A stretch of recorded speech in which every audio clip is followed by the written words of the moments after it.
Guys, welcome back to the channel. Hope you guys have had an amazing week. We're here to talk all things EV over the past week.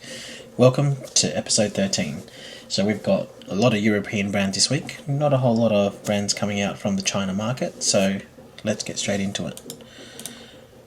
So, first things first, Volkswagen ID Buzz. Now this actually came out late last Friday, so I already had edited this, so I couldn't include it, but here it is. So long story short is the Volkswagen ID Buzz, the one that's been delayed for so long, is finally coming here. So they're saying that it's going to come here towards the end of the year in December, potentially January. Funny enough, on that point, I actually got a phone call from Volkswagen today, and they said that they're thinking that their dealership, so in the hills, they think that they're going to get it in around April. So I don't know how that kind of lines up to what the media is saying, that they're going to come here by the end of the year, but take it with a grain of salt, I guess.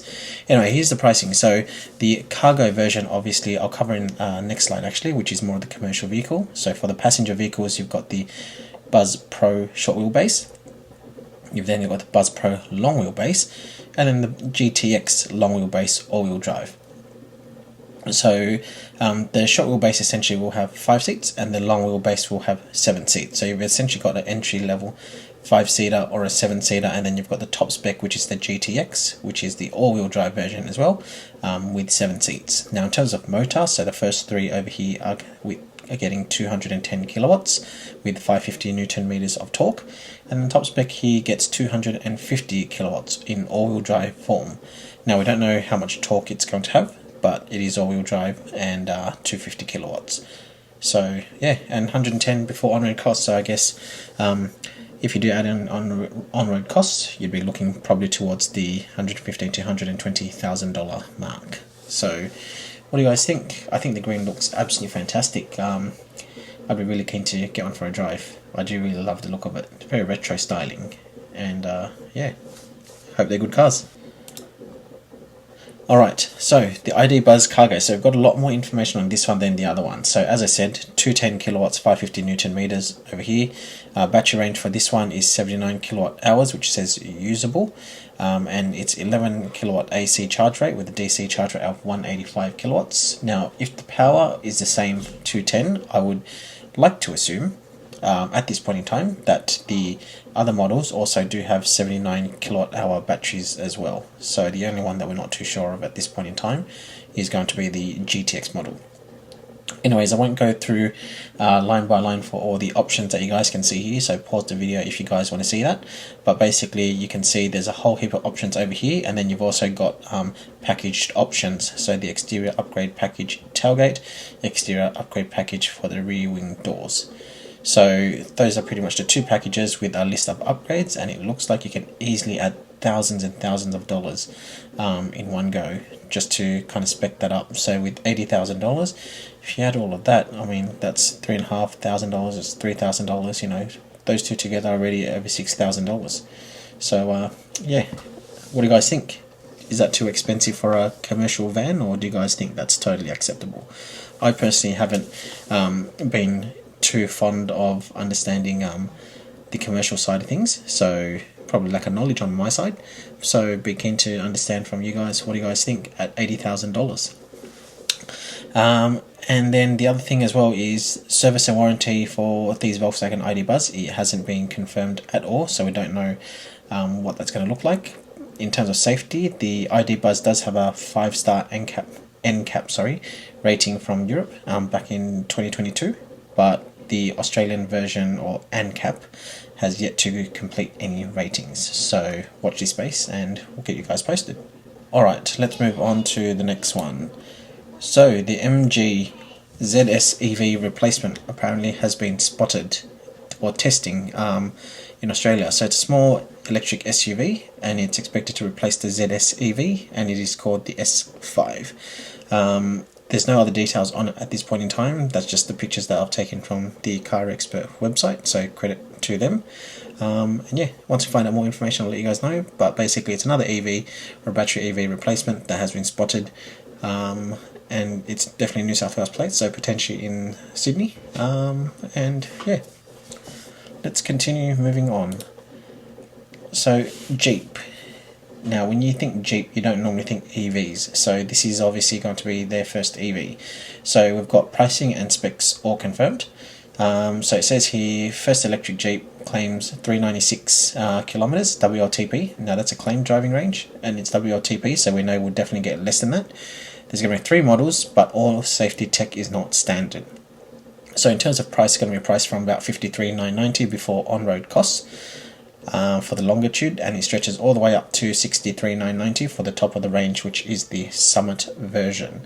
Now these cars are going to be front-wheel drive only. They're around 4 meters long, which means that key rivals MG ZA EV, you've got the Kona Electric and the Renault Megane EV. So small SUV at the end of the day, and you can see over here you've got different.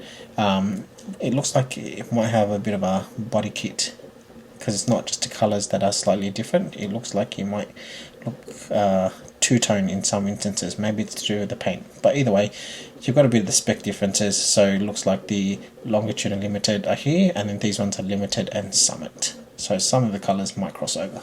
Alright, let's move on to the next one. So Alpine A290. So this was a slide I've taken from a while back, and it was essentially saying that this car might come to Australia, and it was going to compete with the MG4 X-Power, the Mini Cooper SE, and the Abarth 500. So that was when it was officially unveiled, and some of the specs back then I said was 52 kilowatt hour battery, 160 kilowatts in terms of motor power, supposedly less than 400 kilometers in terms of range, and this was all back in June. Okay, so what they're saying now is supposedly, and this was from I think the general manager of Renault Australia, we're working now on the A290 and other products. We want it. But like anything in this market, it's small, it's highly regulated with requirements on the rear bench and passenger seat with the airbag switch, and that has to be overcome. So yeah, that's the only information we have. We also do know that supposedly it can be recharged at 100 kilowatt using DC charger, and then yeah, 52 kilowatt hour battery. So it's a smaller battery, so they're thinking about 400 k's in terms of range, and yeah, that's all the information we know, and as always, I'll keep you guys posted once we find out more information. Alright, we have another update. So this was obviously a slide that I showed you guys a while back, the Cupra Tavascan. We've now got some updated information on there. So we know that there's going to be definitely 2 variants. You've got the Endurance and you've got the VZ. So the Endurance will be rear-wheel drive and all-wheel drive in the VZ. And pricing, they're saying from less than $70,000 plus on-road costs, and it's supposedly going to arrive here in December. Now, some of the other details that they're saying here, we expect all variants to fall below the LCT or luxury car tax threshold, and to therefore qualify for FBT exemptions, which is fringe benefit taxes. So yeah, that's all we know so far. So December, it's going to be around $70,000 entry level, excluding on-road costs.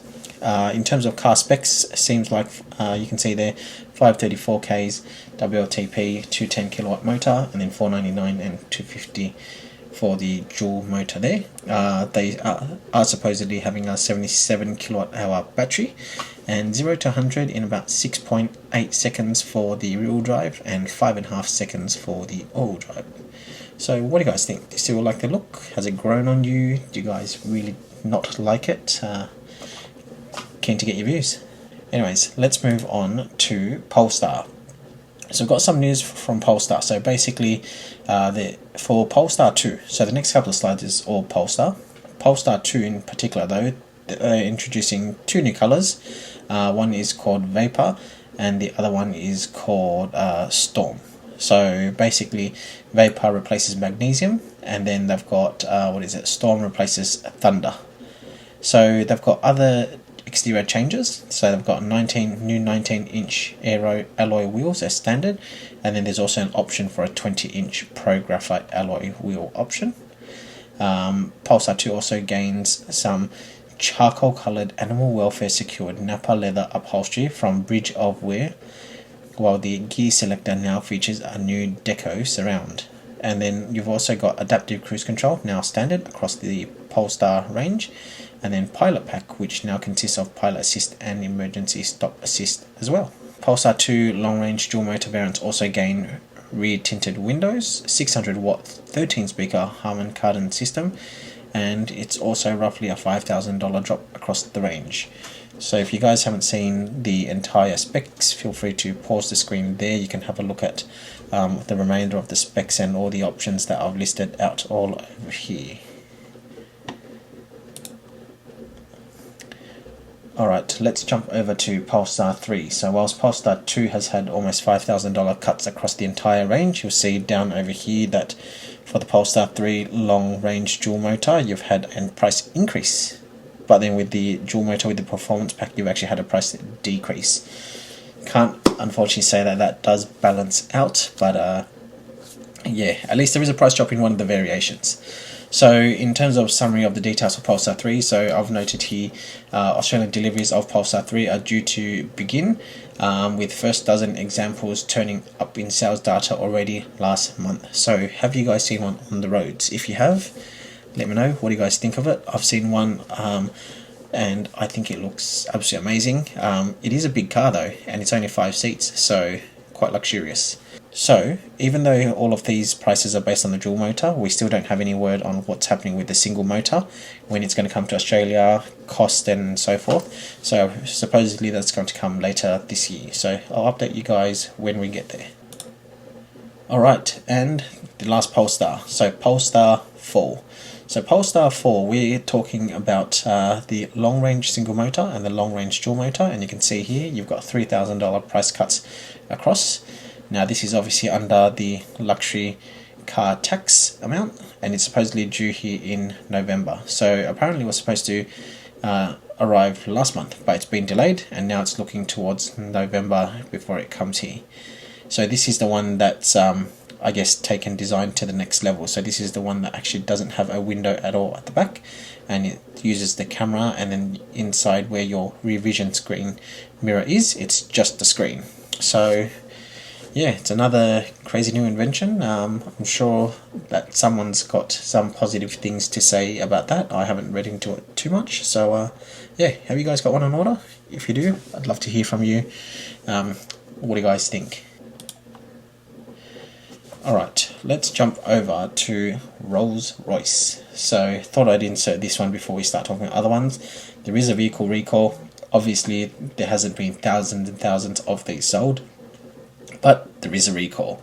So apparently Rolls-Royce has recalled 23 examples of these, and it's across the 2023 to 2024 models, and this is due to a potential fault with the braking system. Now this is the similar fault that has been part of the global recall for BMW Mini Alpine vehicles, and that includes more than 26,000 vehicles in Australia from those other brands.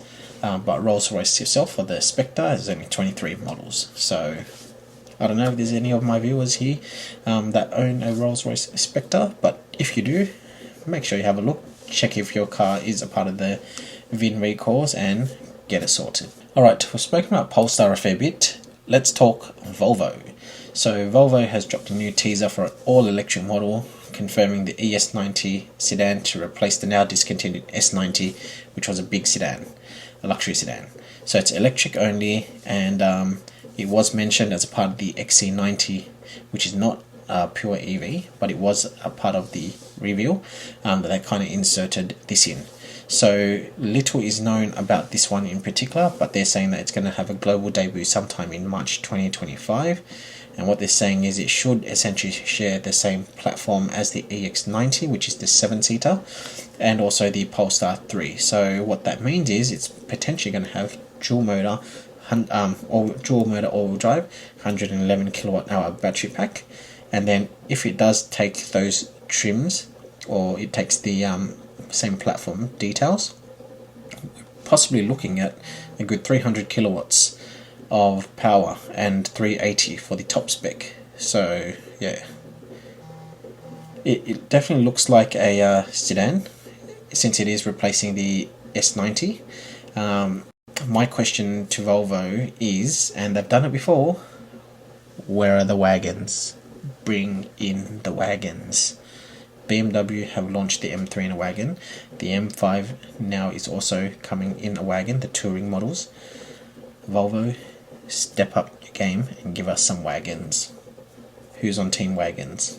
I absolutely love wagons. So, yeah, fingers crossed. Alright, let's move on to the next one. So, also sticking with Volvo, this is the Volvo EX60. So, no pictures here specifically yet. So what you see here on the top left is the EX90. Here down the bottom right is the EX30, and here on the bottom left is the existing XC60.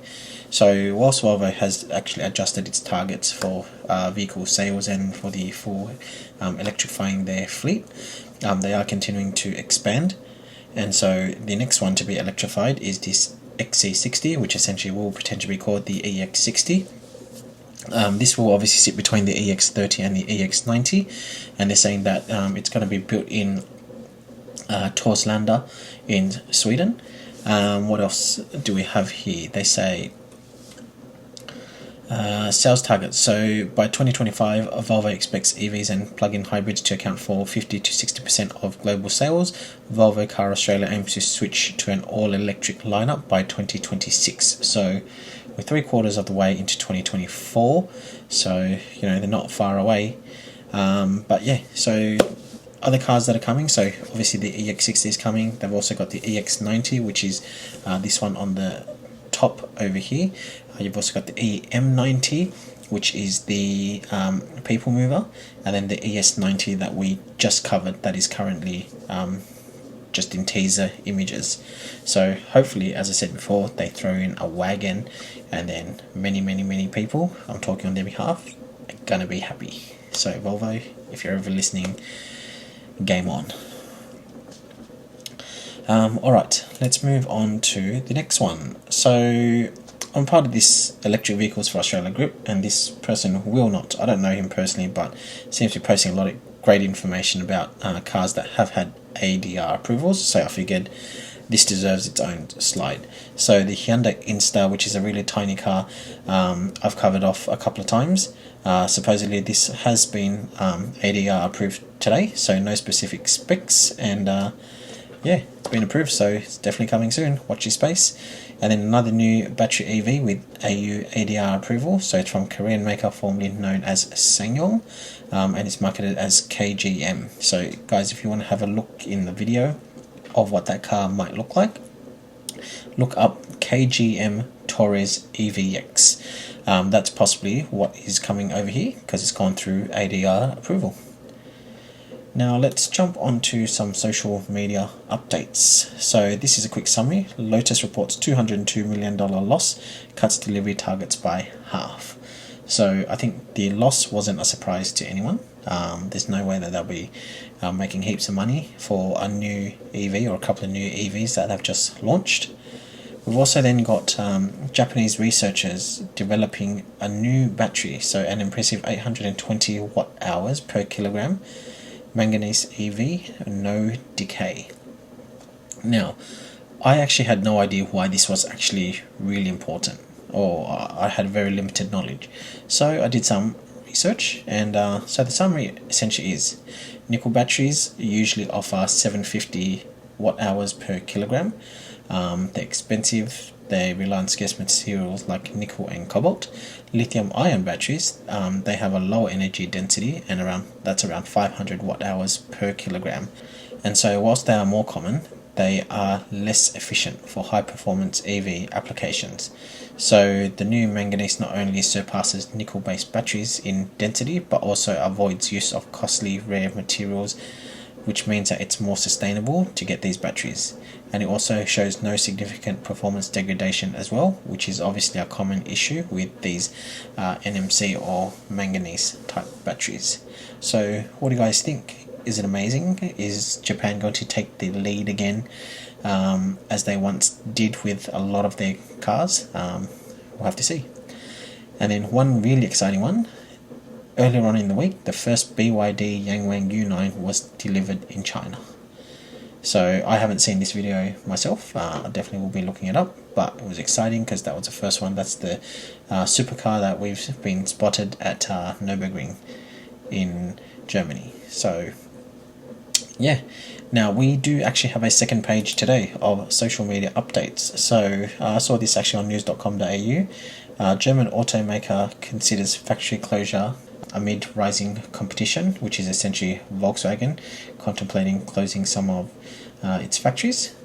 You've then got Tesla AI. So over here, the key thing that they've kind of brought out is a full roadmap. So September, October, Q1 2025.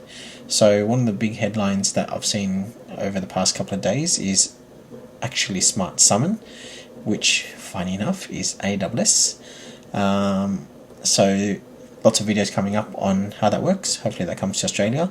Long story short, a lot of people did end up asking and I guess tweeting, if that's what we still call it, replies to ask about when's the right-hand drive market's coming, and Elon did reply, hopefully right-hand drive markets in late Q1, early Q2, pending regulatory approval.